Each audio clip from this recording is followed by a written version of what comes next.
A warm welcome to the program that brings you all matters health and lifestyle. My name is Marie Yamba. Social media handles at KBC Channel 1 on X and KBC Channel 1 TV on Facebook is where you can interact with us. Now, cerebral palsy is a group of lifelong neurological disorders that affect movement, posture, and muscle coordination. It is caused by damage to the developing brain, most often before birth, but sometimes during or shortly after delivery. Now, this program seeks to highlight on the real-life struggles these children and their families face and the services they desperately need. But first things first, a look at what's coming up. Coming up in the program. Sina pesa ya kununua diaper. Nilikuwa namfunganga nylon paper na manguo. Namfunga nylon paper na manguo, but sasa when I brought her here, at least akaanza kufungua diaper. The unsung heroes behind cerebral palsy care.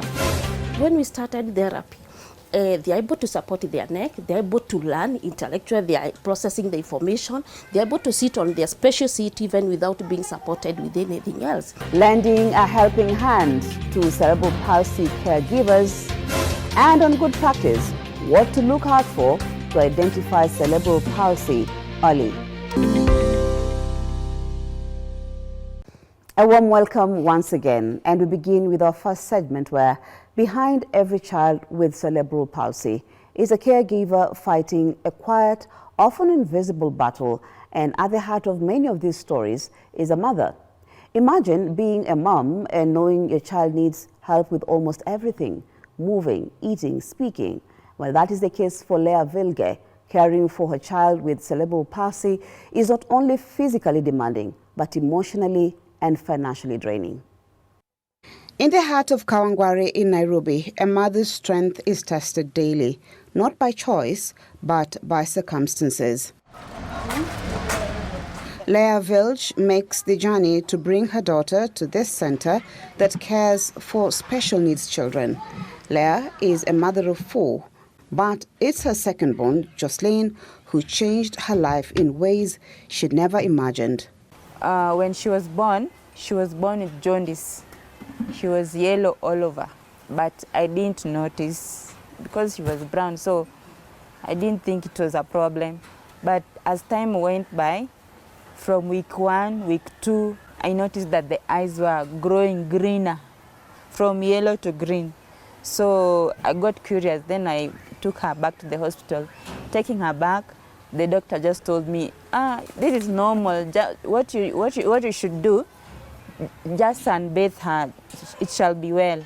And as weeks turned into months, Jocelyn began missing crucial development milestones. We went home, tukaota jua for a period of a whole month. Ndio hiyo jaundice ikapotea. But when iliisha, nika notice, ukisimamisha Jocelyn miguu, anasimamisha kidogo, anaangusha. Anasimamisha kidogo, anaangusha. Sasa nikashangaa, kwa nini huyu, I was curious juu jirani yangu pia alikuwa na mtoto. Nikashangaa, kwa nini huyu wangu asimamishi miguu strong kama huyu? I went back to the hospital. Daktari akaniambia, ni watoto ati, just take time. Unapeleka mtoto mbio. That is the term that alitumia. At 3 months, Jocelyn was not able to control the neck and she was not able to sit. Nikasema, is this pia normal? Nikasema, si normal. So I went on, every visit nikienda hospitali nauliza daktari, kwa nini huyu mtoto akai? Kwa nini shingo haikai? Haishiki? That is at 6 months. It went on, daktari akiniambianga tu ati, watoto hawafanani. Eventually, doctors confirmed what Leah feared. Jocelyn had cerebral palsy, a condition that affects movements, muscle tone, and posture. Kufika 9 months, nikajipeleka Mbagathi. Kujipeleka Mbagathi nikaambiwa, madam, huyo daktari aliniambia ati, I'm sorry, huyo mtoto wako akona cerebral palsy and hatawahi kuwa normal kama watoto wengine. Nikamuuliza, hiyo cerebral ni nini? Aliniambia ni kupooza kwa ubongo. Kumaanisha bongo ndio ina control each and everything that you do. So yake itagrow tu polepole. Daktari aliniambia ni hiyo overstay na hiyo jaundice and it was not treated. That's why she was ili affect brain. Ndio kwa maana akakuwa na cerebral palsy. So hiyo pia ilinifanya nikakuwa alert. Nikizaa Jocelyn ako na siblings wawili nyuma yake. So pia hao nikiwazaa walizaliwa wakiwa yellow. But sasa juu nilikuwa na Jocelyn nikajua hiyo yellow iko, walipelekwa kwa phototherapy. So daktari aliniambia siku ungepeleka Jocelyn phototherapy hiyo siku ulijua alikuwa na jaundice angekuwa sawa. Caring for her daughter proved daunting. Jobless, she was unable to meet her special needs. Hey, taking care of Jocelyn has been one hell of a journey. Kianza tu kwa chakula, Jocelyn anataka a balanced diet food na uwezi mpea balanced diet food juu you can't be able to, as in hauna funds za kumnunulia chakula. So mi nilikuwa nampeanga tu chakula bora kupunguza njaa juu sasa nikianza kusema maneno ya balanced diet food, I can't afford that. Before I brought her here, nilikuwa nafunganga Jocelyn nylon paper. Sina pesa ya kununua diaper. Nilikuwa nafunganga nylon paper na manguo. Namfunga nylon paper na manguo. But sasa when I brought her here, at least akaanza kufungua diaper. Tuka upgrade kwa diaper. What hurt most wasn't just the diagnosis, it was society's rejection. Kwanza kwa plot, wamama wanakaa kiangalia mtoto wako hivi wataki kukuangalilia. Hata ukiwa umemwacha hapo kwa nyumba na umetoka tu kidogo, waambie mtu siniangalilie mtoto nakuja, hawezi muangalia. Watu wanakuambia unasikia tu watu wakisema rumors huko nje, huyu alisacrifice mtoto wake ndio kwa maana ako hivi. Sasa mimi nakaa najiuliza, nilisacrifice mtoto wangu na nakaa maisha ya mahangaiko hivi, nakosa hadi chakula na pesa ya kulipa rent. Mtu ana sacrificing mtoto wake akai maisha mbaya hivi. Sisi hatukuambia Mungu atupe mtoto kama huyu. Jocelyn is just a child like the others. Wajaribu tu kutuelewa. Sisi hatukuambia Mungu atupe hii challenge. Ni yeye ndiye anajua ni kwa nini alitupea hii challenge. But Leah's journey took a hopeful turn when a friend told her about the Joyful Heart Center, a haven for children with special needs. So when she brought me, akanileta, tukaongea na Teacher Lilian, she counseled me. She's also a counselor. She counseled me, kaniongelesha. Kulea mtoto wangu imekuwa trauma tu kusema tu kweli. Mara mingi nilikuwa naangalia mtoto wangu hivi, naanza tu kulia, nikiwa na anga. Saa zingine nilikuwa namchapanga juu I don't sometimes understand her. Akaniongelesha, akaniambia, Mama Jocelyn, you don't do that. As in, huyu ni mtoto wako, jaribu kuona vile unaweza muelewa juu pia yeye si mwendazimu aanze tu kuwa anasumbua for nothing. Ana communicate, akifanya kitu unafaa kukua unajua anamaanisha nini, anataka nini. Here, her daughter also has a chance at education.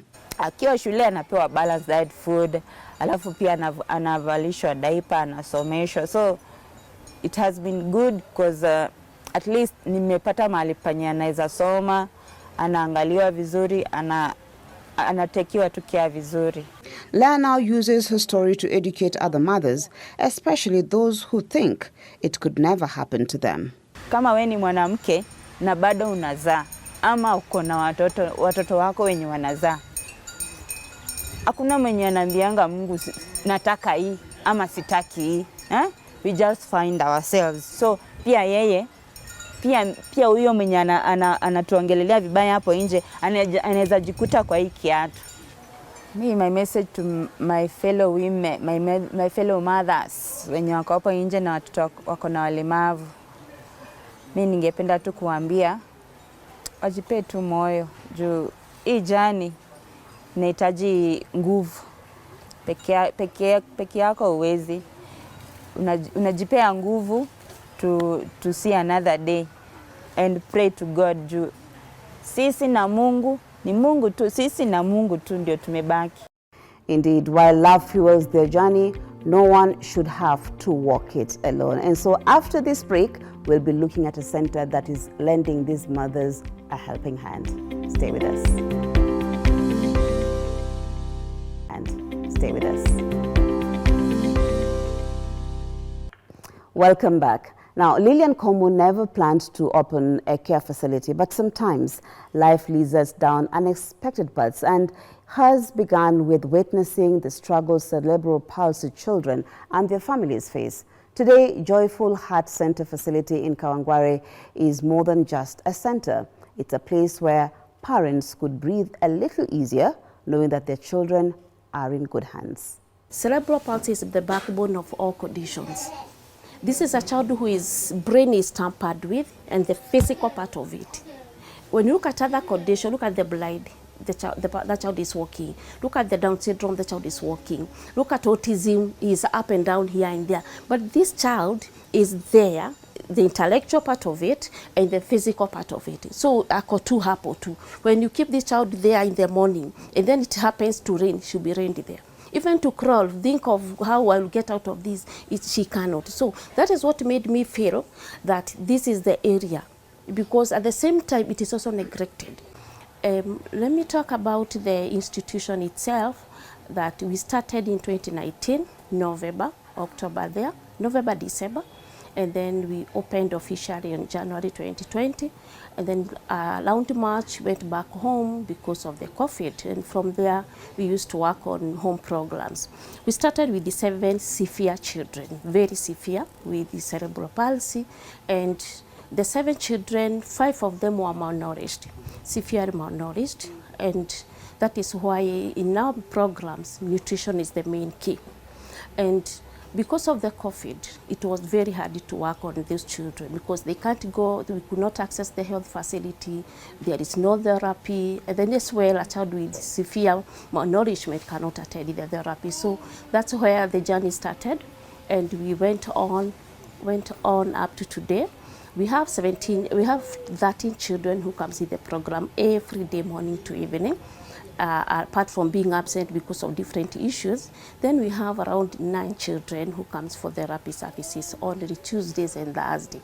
This is because of our capacity. We cannot hold more than the number we are having because of the space. When you look at it, you can see we are so much limited to so many things. And when you look at our therapy room, is not very big, and our therapy room needs to be very big with a lot of equipment. But we are limited because we as institution, we are a CBU. We are a community-based institution whereby these children who comes at this center, we don't charge them anything. They come here for 300% and Monday to Friday. Why do we come Monday to Friday? It's because we want also parents to understand these are their children. We are just there as an institution, as a community, just to support them in bringing up these children, because their children somehow neglected in the society. When we talk about being neglected in the society, it's because of their severity. When we look at in our setup in our institution, learning institutions, there are so many institutions with the special unit. But because of the severity of this child, they are not accommodated in the area, because this is a child who needs everything special, from the diet, from the experts, from the everything. They need someone who is best knowing what is supposed to be done to this learner. And this is a child. I always tell people this is a child like any other child. This is a learner like any other child in the regular setup. So we tell the parents, stay with the child at home over the weekend, because we want the child to interact with their siblings, we want these children to go to church on Sundays like any other child, and that is why we take care of them for 5 good days. Sometimes we come on Saturday with the special request, because being a CBO, we rely so much with the people, with the well-wishers, with the visit, with the friends, with the churches. So anytime we are being requested to be here on Saturday, we do with a request. Joyful Heart Center is located in Kawangware, and we are located within another institution. So in these premises, we have 2 institutions. We have now the Joyful Heart Center for Children with Disability, and we have Real Hope Community Foundation. Why are we having these children on the board, both of them? Because of inclusivity.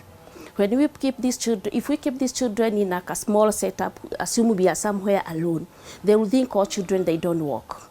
But when we interact with we put them together with the Real Hope Children. This is an institution which has all the children from the street. They rescue all the cases of GBVs and everything. These children are here throughout. And for example, if you could have come before around 10, 11, you could see us outside working together with them. Sometimes they come here so that them also they will understand, why is this child not walking? Why is this child not speaking like I do? Yet they are almost the same age. So due to inclusivity, that is why we are having 2 institutions within the same premises. In our program, we have 3 main programs which makes us move today. One is therapy. This child, without therapy, I don't think we are helping this child anymore. And that is why, for example, when we were starting with the 7 children we had, none of them was able to support the head and neck. All of them, the heads were swinging all around. None of the child was sitting like on this wheelchair without being folded, because they were very stiff, they had taken very long without therapy, so many issues. But when we started therapy, they are able to support their neck, they are able to learn intellectually, they are processing the information, they are able to sit on their special seat even without being supported with anything else. So therapy is key to us, and we have it twice a week. We could wish to have even a full-time therapist, but because of things the way they are, therapist is very expensive. We are a community-based. We work with so many people supporting us. So we would wish to have a full-time therapist. But for now, we always have for 2 days, and also it is overwhelming the therapist. You can imagine having all these children within a particular of maybe 4 hours, 5 hours, because he is here up to 12. The other program that we focus on is nutrition. When you look at the era we are today, the way the economy is, sometimes tunasema bora chakula. Lakini for this case, it is not bora chakula, ni chakula bora. Kwa nini chakula bora? This is a child who is going for the exercise, who is going through the therapy. This is a child who is on medication. Assume having ugali with a strong tea. There's nothing much we are helping on this. So we focus on nutrition.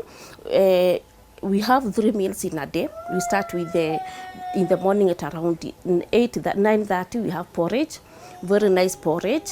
And in our porridge, we don't put sugar, we put honey, because we need the natural sugar. We don't need the other sugar, because it also affects their medication. So then it comes out on lunchtime. We have a very well balanced meal. Like today they were having domas and all those, such a very nice meal, well balanced, and vegetables throughout. And then before they go home, like now it has been interrupted by this, they will have be taken juice, blended fresh juice. Why blended fresh juice instead of going to the market and supermarket and buy like a big mango juice, come and give them? This is because all processed food normally affects them. So when you give juice, remember this is not really juice we are giving, but when you blend these mangoes, orange and everything, you are sure what you have given the child, because you get the fruits and you blend and you do everything, then you serve. So this child, when you go home, sometimes you go and get bola chakula kwa nyumba, and sasa yeye who will be considered, the others or her alone, others are many. So you come to realize she even go for a whole night without food and come the following day and have a meal here. The other thing we do is psychosocial support to the parents. I'm very sure in our society it's not very friendly to the parents who are having these children. So for us as an institution, we make them that, one, they are comfortable with their children. Number 2, they own them.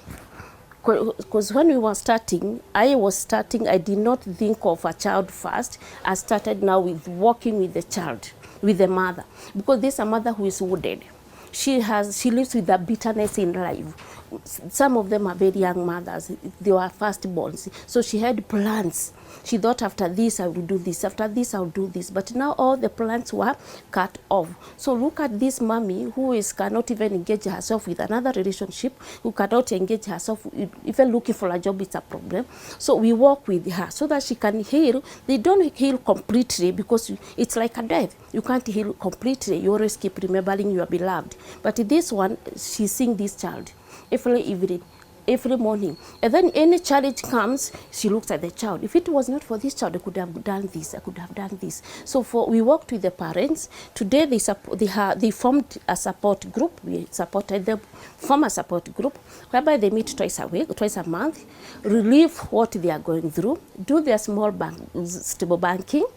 At the end of the day, this mommy will not lack medication. This mommy will not lack food in the evening. This mommy will not lack shelter.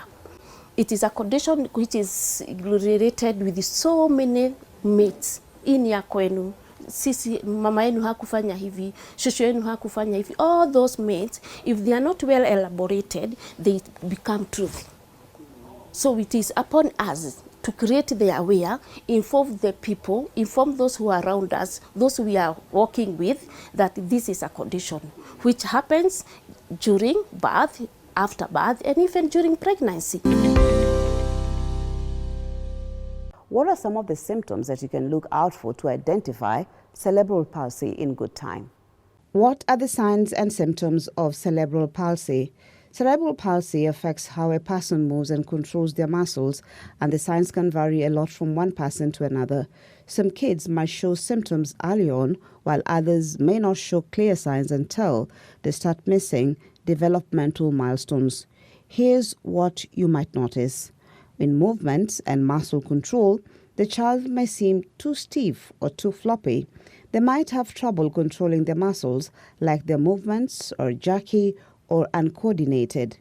You may see them drag one side of their body or prefer using one hand over the other too early before age of 2.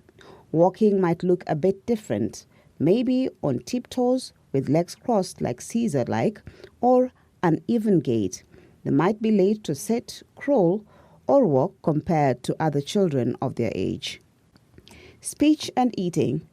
Some kids with cerebral palsy have trouble speaking clearly or may start talking later than expected. Feeding can be a challenge. They might have difficulty chewing or swallowing. You might also notice drooling because they can't control their mouth muscles well. Developmental signs. Development might be slower in general, not just motor skills, but sometimes learning or problem solving too. Not every child with cerebral palsy has learning difficulties, but is common in some cases.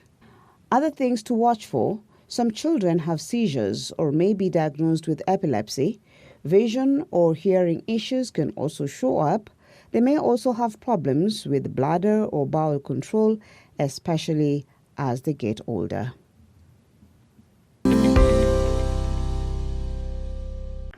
We've come to the end of the program. As always, thank you for your time and your company.